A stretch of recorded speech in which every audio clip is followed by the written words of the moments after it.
रक्षा करने के लिए धन्यवाद। पब्बत विनम्रता से बोला, धन्यवाद की आवश्यकता नहीं आचार्य, लेकिन अब आपका यहाँ रुकना खतरे से खाली नहीं। मुझे लगता है आपको तुरंत ही मगध छोड़कर चले जाना चाहिए। चाणक्य थोड़ा चिंतित होते हुए बोले, इतना आसान नहीं है। मैंने सेनापति भुजंग की बातें सुनी। अगर उन्होंने जल महल की सुरक्षा इतनी कड़ी कर दी है तो उसका सीधा मतलब है कि उन्होंने मगध की सीमा पे भी कड़ी सुरक्षा बिठा दी होगी। मुझे अब मगध से निकलने के लिए तुम्हारी मदद की आवश्यकता पड़ेगी। उनकी बात सुन पब्बत कुछ सोचते हुए बोला, आचार्य आप चिंता ना करें। मगध की सीमा से आपको सुरक्षित बाहर निकालने की जिम्मेदारी अब मेरी है। आप मुझे बस थोड़ा सा समय दीजिए। चाणक्य ने आखिरकार राजकुमार पब्बत को अपने विश्वास के घेरे में ले ही लिया था। वो अपनी इस विजय पे मन ही मन मुस्कुरा रहे थे। वहीं पब्बत चाणक्य से काफी हद तक प्रभावित हो चुका था। उसे जैसे चाणक्य में अपने जीवन का उज्जवल भविष्य दिखने लगा था। चाणक्य ने जिस तरह उसे भारतवर्ष के सम्राट बनने का सपना दिखाया था, वो सपने के लिए अब कुछ भी करने को तैयार था। इधर तक्षशिला में अपनी आज की शिक्षा खत्म कर चंद्रगुप्त छात्रावास पहुंचा। अपने वस्त्र बदलकर उसने छात्रावास की कोठरी से एक कंबल लिया और अपने कक्ष में जाकर जमीन में बिछे अपने बिस्तर पे लेट गया। बिस्तर पे लेटते वो एक झटके मुड़कर खड़ा हो गया। उसका बिस्तर पूरा गीला था। तभी वीरसेन और उसके साथी जोर जोर से हंसते हुए उसके सामने आए। उन्हें हंसता हुआ देख चंद्रगुप्त समझ गया कि ये इन्हीं की शरारत है। हंसते हंसते वीरसेन ने पूछा, क्या हुआ सम्राट, आपको कोई परेशानी है? तभी एक दूसरा छात्र बोला, बेचारे सम्राट चंद्रगुप्त का बिस्तर जलमग्न हो गया। और ये सुनकर वहां मौजूद सभी छात्र जोर जोर से हंसने लगे। चंद्रगुप्त ने उनकी बातों पर कोई प्रतिक्रिया नहीं दी।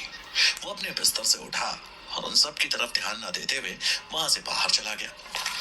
उसे बाहर जाते देख उनमें से एक छात्र बोला, ये बाहर कहाँ चला गया? वीरसेन ने तंज कसते हुए कहा, शायद सम्राट आज तारों की छांव में सोना चाहते हो। सारे छात्र एक बार फिर हंसने लगे और थोड़ी देर घूमने के लिए छात्रावास से बाहर निकल गए। कुछ देर बाद चंद्रगुप्त सूखी घास का एक गट्ठर उठाकर लाया और उसे अपने बिस्तर के स्थान पर बिछा लिया। कुछ समय बाद जब वीरसेन और उसके साथी छात्रावास लौटे तो चंद्रगुप्त को घास के ऊपर दिए गए रोशनी में अपना अध्याय पढ़ते देख चिढ़ गए। उन्हें तो लगा था कि आज रात भी चंद्रगुप्त की नींद खराब कर देंगे, पर चंद्रगुप्त ने अपनी बुद्धि का इस्तेमाल कर उनको मात दे दी थी।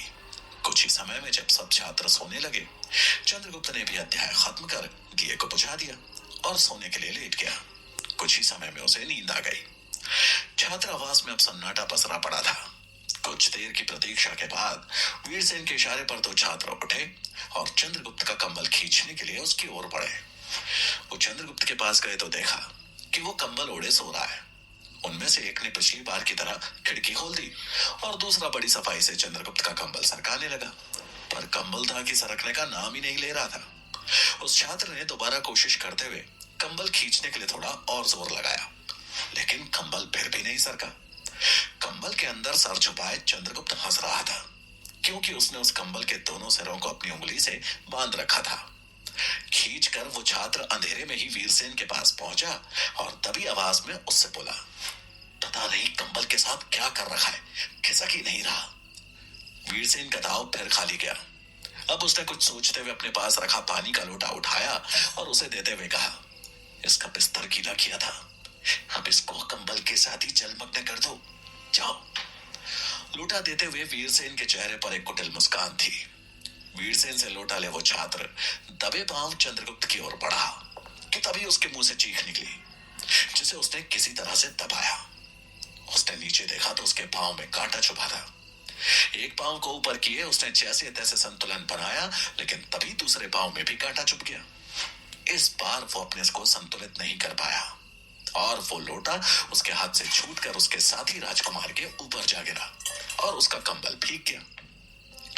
चंद्रगुप्त को शंका थी कि कंबल न सरका पाने की वजह से वो अब किसी नई युक्ति के साथ वापस लौटेगा, इसलिए उसके जाते ही चंद्रगुप्त ने अंधेरे का फायदा उठाकर अपने से थोड़ी दूर कुछ कांटे फेंक दिए थे। लोटा लिए उस छात्र को अंधेरे में वो कांटे नहीं दिखे, जिसका और भी विषम परिणाम उसे अब पता चलने वाला था, क्योंकि पानी जिस राजकुमार पर गिरा वो इन सबसे अनजान गहरी नींद में सो रहा था। पानी गिरने से उसकी नींद टूट गई और वो गुस्से में अपने ही साथी से जा बढ़ा और इस तरह दोनों मित्रों में झगड़ा शुरू हो गया। ये देख वीरसेन का खून खौल उठा, लेकिन गुस्से में वो झगड़ा सुलझाने के बजाय अपना कंबल तान सोने चल दिया। उन दो दोस्तों को आपस में लड़ता देख चंद्रगुप्त मंद मंद मुस्कुरा रहा था।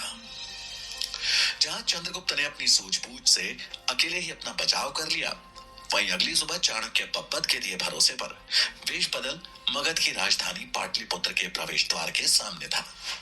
प्रवेश द्वार पर दोगुनी सुरक्षा देख उन्हें अचंभा नहीं हुआ। वहां का माहौल ठीक उनके मगध प्रवेश के दिन जैसा था। बाहर जाने के सभी मार्ग बंद कर दिए गए थे और सिर्फ मुख्य द्वार ही आवाजाही के लिए खुला था। चाणक्य ने द्वार के चारों ओर नजर दौड़ाई तो देखा कि राजहंस को मुख्य प्रवेश द्वार के ठीक ऊपर बने एक छोटे से गुंबद पर बिठाया गया था और वो वहीं से बैठकर वो आने जाने वालों को ध्यान से देख रहा था। आचार्य चाणक्य थोड़ी सतर्कता के साथ प्रवेश द्वार पर पहुंचे तो सेनापति भुजंग उन्हें रोकते हुए बोले, अपना परिचय और यहाँ आने का उद्देश्य बताओ। चाणक्य उत्तर देते हुए बोले, जी मैं एक वैद्य हूं और मैं गांधार राज्य से यहाँ अपना व्यवसाय जमाने आया था। सेनापति भुजंग ने चाणक्य को ऊपर से नीचे तक अच्छे से देखा और सख्त होते हुए बोले, लेकिन अभी कहाँ जा रहे हो? चाणक्य ने बड़ी नरमी से उत्तर देते हुए कहा, कुछ औषधियां कम पड़ गई हैं, उन्हें लेने वापस गांधार जा रहा हूं। सेनापति भुजंग ने एक सैनिक को इशारा करते हुए चाणक्य की तलाशी लेने को कहा। सैनिक आगे बढ़ा और उसने चाणक्य से उनकी पीठ पे लटका झोला मांगा। उसने झोले की अच्छी तरह से जांच की तो उसे सिवाय जड़ी बूटियों के और कुछ नहीं मिला। सैनिक झोले को सेनापति को दिखाते हुए बोला, सेनापति जी इनकी झोली में जड़ी बूटियों के अलावा कुछ नहीं है। सेनापति ने एक नजर चाणक्य की ओर देखा, लेकिन उनके मुख के भाव सामान्य थे। फिर कुछ सोचते हुए वो बोले, इनके वस्त्रों और पगड़ी की तलाशी लो। ये सुनते ही चाणक्य के माथे पर बल पड़ गए, लेकिन वो अपनी चिंता को छुपाते हुए बोले, क्या बात है, अब बाहर जाने वालों की भी तलाशी ली जाएगी? मैं तो साधारण वैद्य हूं, भला मेरे पास क्या हो सकता है? उसकी बात सुन भुजंग बोले, आपसे किसी ने कुछ पूछा या बोलने के लिए कहा? चुपचाप खड़े रहो और अपनी तलाशी दो। सेनापति का आदेश सुनते ही सैनिक चाणक्य के कपड़ों की तलाशी ले उनकी पगड़ी की तरफ बढ़ा। चाणक्य का भेद खुलने के बीच अब कुछ बचा था तो वो थी उनकी पगड़ी। उनकी पगड़ी खुलते ही उनकी शिखा के खुले बालों को देख उनकी तुरंत पहचान हो सकती थी। गुंबद में बैठा राजहंस भी चाणक्य पर नजर गड़ाए बैठा था। उसे उनका मुख देख शंका होने लगी थी। कहीं ना कहीं उसे लगने लगा था कि वैद्य के भेष में यह आदमी और कोई नहीं, चाणक्य ही है। लेकिन किसी की गलत पहचान करने का अब उसमें साहस नहीं था। फिर भी कुछ सोचते हुए गुंबद से नीचे की तरफ भागा वो। इधर चाणक्य की तलाशी ले रहा सैनिक उनकी पगड़ी खोलने ही वाला था कि तभी महल का एक सैनिक अपने घोड़े को भगाते हुए वहां आया और बोला, अरे वैद्यराज, आप अभी तक यहाँ से गए नहीं? महल के सैनिक को देख सेनापति भुजंग बोले, क्या तुम इन्हें जानते हो? सैनिक ने उनका अभिवादन किया और बोला, अच्छी तरह से। इन्होंने कल राजकुमार पब्बत की रक्षा की। कल जंगल में आखेट करते हुए राजकुमार ने कोई जंगली फल खा लिया था और जब रात्रि को उनका स्वास्थ्य अचानक खराब होने लगा तो राजगुरु की अनुपस्थिति में इन्होंने ही राजकुमार का इलाज किया।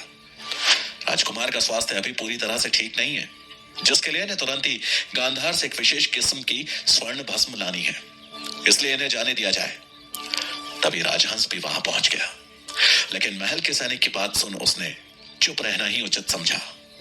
सेनापति भुजंग को भी बीती रात की बात याद आई, जब राजकुमार पब्बत ने उनसे कहा था कि उन्हें अपना स्वास्थ्य कुछ ठीक नहीं लग रहा है। लेकिन फिर भी पुष्टि करने के लिए सेनापति ने सैनिक से पूछा, तुम्हारे पास कोई प्रमाण है या कोई संदेश? सैनिक ने उन्हें राजमहल से आया हुआ एक सूचना पत्र दे दिया, जिसमें लिखा गया था कि वैद्यराज को किसी भी प्रकार से परेशान न किया जाए और उन्हें बिना रोके मगध की सीमा से बाहर जाने दिया जाए। सूचना पत्र के अंत में राज्य की मुहर भी लगी थी। राजसी पत्र देख राजहंस की सांसें अटक गई। उसके चुप रहने के निर्णय ने आज उसे पचा लिया था। अगर वो पत्र मिलने से पहले उस वैद्य को चाणक्य बता देता तो पत्र देखने के बाद सेनापति भुजंग इस बार उसके शीश को उसके धड़ से अलग करने में जरा सा भी ना हिचकिचाते। इससे पहले कि सेनापति की नजर उस पर पड़ती, वो चुपचाप वापस गुंबद की ओर बढ़ गया। राजसी पत्र पढ़कर भुजंग को विश्वास हो गया कि ये वैद्य ही है। उसने अपने व्यवहार के लिए चाणक्य से क्षमा मांगते हुए कहा, क्षमा कीजिए वैदराज, असल में एक दुश्मन मगध में घुस आया है और उसकी तलाश में हमें हर व्यक्ति की तलाश ही लेनी पड़ रही है। आप जा सकते हैं, मैं आपकी मंगल यात्रा की कामना करता हूं। उन्होंने तुरंत आदेश दे चाणक्य के लिए प्रवेश द्वार खुलवा दिया। वहां से निकलते समय चाणक्य भुजंग के सामने आए और बोले, इसमें क्षमा मांगने की क्या बात, आप तो बस अपना कर्तव्य निभा रहे थे। मैं आशा करता हूं कि शीघ्र ही वो व्यक्ति आपके सामने हो और इससे पहले कि वो आपकी नाक के नीचे से निकले, आप उसकी पहचान कर उसे पकड़ लें। ये कह चाणक्य ने सेनापति को नमन किया और चेहरे पे दबी हुई मुस्कुराहट लिए बिना किसी भय के मगध के प्रवेश द्वार के बाहर निकल गए। पब्बत के द्वारा ये राजसी पत्र भिजवाना इस बात का सबूत था कि अब वो चाणक्य से शिक्षा ग्रहण करने के लिए कोई भी कदम लेने से पीछे नहीं हटेगा। एक और जहां आचार्य चाणक्य तक्षशिला के लिए जा चुके थे, वहीं राजकुमार पब्बत तक्षशिला जाने के लिए राजा धनानंद की आज्ञा लेने आज राजसभा में आया था। राजा धनानंद अपनी राजसभा में नृत्य और मदिरा में मग्न थे। अमात्य भी इस समय उनके पास ही बैठे थे। राजकुमार पब्बत को राजसभा में आया देख अमात्य हैरान थे, क्योंकि आज से पहले कभी पब्बत राजसभा तो दूर खुद चलकर धनानंद के पास भी नहीं आया था। पब्बत को राजसभा में देख धनानंद ने नर्तकियों को रोकने के लिए कहा और पब्बत को देख बोले, आज मगध के राजकुमार रास्ता तो नहीं भटक गए। पब्बत ने अपने पिता धनानंद के स्तंज को नकार उनका अभिवादन किया और अपनी बात रखते हुए बोला, मैं शिक्षा ग्रहण करने के लिए तक्षशिला जाना चाहता हूं। उसकी बात सुनकर धनानंद हंसने लगा और इशारे से दासी को उनके मुंह में मदिरा डालने के लिए कहा। दासी ने बड़ी कामुकता के साथ उनकी इच्छा अनुसार मदिरा का पूरा प्याला उनके मुंह में उड़ेल दिया। मदिरा पीने के बाद धनानंद ने कहा, जहां जा रहे हो जाओ, हमसे अनुमति लेने की क्या आवश्यकता है। पब्बत बोला, क्योंकि आप मेरे पिता हैं और आपकी आज्ञा से ही मैं पढ़ने जाऊंगा। जहां एक और धनानंद को अब इस सबसे कोई फर्क नहीं पड़ रहा था, वहीं तक्षशिला का नाम सुनते ही अमात्य के कान खड़े हो चुके थे। पब्बत की बातों से उनका दिमाग चकरा गया, क्योंकि जो पुत्र अपने पिता की शक्ल भी नहीं देखना चाहता था, वो आज उनसे तक्षशिला जाने की अनुमति लेने आया था। धनानंद बोले, ठीक है, तुम जा सकते हो। वापस जाने के लिए पब्बत मुड़ाई था कि तभी अमात्य उसे रोकते हुए बोले, तक्षशिला जाने की क्या आवश्यकता है? क्या मगध के शिक्षकों पे तुम्हारा भरोसा नहीं रहा, या फिर तुम जानबूझकर मगध से दूर जाना चाहते हो? तक्षशिला में वो सब कुछ है जो मुझे कुशल शासक बना सकता है। यहाँ मगध में इतने ऐशो आराम के बीच रहकर शिक्षा ग्रहण करना आसान नहीं है। ये कहते हुए पब्बत ने अपने पिता की दासियों और वहां रखे मदिरा के प्यालों की तरफ इशारा कर दिया। अमात्य उसकी बातों का आशय समझ चुके थे, लेकिन वो उसके उत्तर से संतुष्ट नहीं थे। धनानंद अमात्य की तरफ देखते हुए बोला, अमात्य, ये जाना चाहता है तो जाने दीजिए, क्यों रोक रहे हैं इसे? अमात्य गंभीर स्वर में बोले, क्योंकि महाराज, तक्षशिला में वो कपटी आचार्य चाणक्य भी है और हमें इस बात का भय है कि वो राजकुमार पब्बत जैसे भोले राजकुमार को अपने जाल में फंसा उनका इस्तेमाल मगध शासन के विरुद्ध भी कर सकता है। अमात्य की बात सुनकर पब्बत के चेहरे का रंग उड़ गया, लेकिन उसने अपना डर अमात्य के सामने जाहिर नहीं होने दिया। उसी समय एक दास ने राज्यसभा में प्रवेश किया। राजा और अमात्य का अभिवादन कर वो बोला, महामंत्री जी, सुबह से शाम होने को आई, लेकिन चाणक्य का कुछ पता नहीं चला। सभी यात्रियों की पूरी तरह से जांच परख कर ली गई है और साथ ही पाटलिपुत्र के हर घर की भी तलाशी ले ली गई है, लेकिन कहीं भी चाणक्य का पता नहीं चला। सारे राजमार्ग बंद होने के कारण व्यापारियों के आवागमन में समस्या हो रही है। सेनापति जी का कहना है कि आप जल्दी इस बारे में कोई निर्णय लें। अमात्य को यह बात सुनकर झटका लगा कि आखिर ऐसा कैसे हो सकता है। अगर चाणक्य यहां आया था तो कहां चला गया? दास की बात सुनकर पब्बत ने परिस्थिति को अपने अनुकूल करते हुए कहा, महामंत्री जी, क्योंकि चाणक्य आपका विरोधी है, महाराज का शत्रु है, तो अपनी शत्रुता के चलते क्या आप मुझे शिक्षा ग्रहण करने से वंचित रखेंगे? क्या मैं जान सकता हूं कि मेरी शिक्षा का चाणक्य से क्या लेना देना है? मैं एक राजकुमार हूं और उच्च शिक्षा प्राप्त करना मेरा अधिकार, जिससे आप मुझे वंचित नहीं रख सकते। राजकुमार पब्बत के चेहरे पे दृढ़ता थी। उनकी बात अमात्य को तीर की तरह चुभी, लेकिन अब उसका विरोध करना उनके हित में नहीं था। इसलिए कुछ सोच वो तुरंत महाराज को संबोधित करते हुए बोले, महाराज, हम कभी नहीं चाहेंगे कि मगध के भावी राजा को उच्च शिक्षा से वंचित रखा जाए। राजकुमार पब्बत अगर तक्षशिला जाने का निर्णय ले ही चुके हैं तो अवश्य जाए। इनके जाने का सारा प्रबंध हम स्वयं करेंगे। हमें तो बस इनकी सुरक्षा की चिंता थी। इसलिए अगर आपकी अनुमति हो तो हम बस यही चाहते हैं कि तक्षशिला में युवराज आचार्य गजानन की देखरेख में ही शिक्षा ग्रहण करें। अमात्य की बात सुन धनानंद बोले, आप जैसा उचित समझे महामंत्री जी। यह सुन राजकुमार पब्बत कुछ ना बोल सका। अमात्य अपना दाव चल चुके थे। उसने एक बनावटी मुस्कान के साथ अमात्य और अपने पिता का अभिवादन करते हुए कहा, मेरा कार्य बस शिक्षा ग्रहण करना है, बाकी जैसा आप उचित समझे। और वहां से निकल गया। शक्तार को पकड़वा के जहां अमात्य का एक दाव सही पड़ा था, वहीं चाणक्य का मगध प्रवेश कर गायब होना और पब्बत का तक्षशिला जाने का निर्णय, दोनों ही घटनाओं ने उन्हें एक बार फिर अपनी हार का सामना करा दिया था। इन्हीं सब विचारों में उलझे अमात्य अपने आप से क्रोधित हो अपने कक्ष में टहल रहे थे। उनके साथ सेनापति भुजंग भी थे, जो वहीं बैठकर मदिरा का पान कर रहे थे। कुछ सोचते हुए अमात्य बोले, ऐसा भला कैसे हो सकता है? कहां जा सकता है चाणक्य? जमीन निगल गई या आसमान खा गया उसे? सेनापति को अमात्य की चिंता समझ आ रही थी, पर उनके पास इसका कोई हल नहीं था। उन्होंने महामंत्री के प्रश्न का उत्तर देते हुए कहा, लेकिन महामंत्री जी, हमारे पास इस बात का कोई प्रमाण नहीं था कि चाणक्य मगध आया था। सिर्फ राजहंस की बातों पर विश्वास करके हमने अपना बहुत सा समय नष्ट कर दिया। क्या प्रमाण है कि वो जो कह रहा है वो सत्य है? राजहंस का नाम सुन जैसे अमात्य के गुस्से का पारा आसमान चढ़ गया और क्रोध में आदेश देते हुए बोले, राजहंस को मेरे सामने लेकर आओ। अमात्य के आदेश पर थोड़ी देर में सैनिक बेड़ियों में जकड़े राजहंस को उनके सामने लेकर आए। राजहंस को देखते ही अमात्य क्रोध में तलवार निकाल राजहंस की तरफ बढ़े और बोले, सत्य बताओ, क्या सच में चाणक्य मगध आया था? उनके हाथ में तलवार देख राजहंस सहम गया। मृत्यु का भय उसकी आंखों में साफ झलक रहा था। वो अमात्य के चरणों में गिर गिड़गिड़ाते हुए बोला, मैं सत्य कह रहा हूं महामंत्री जी।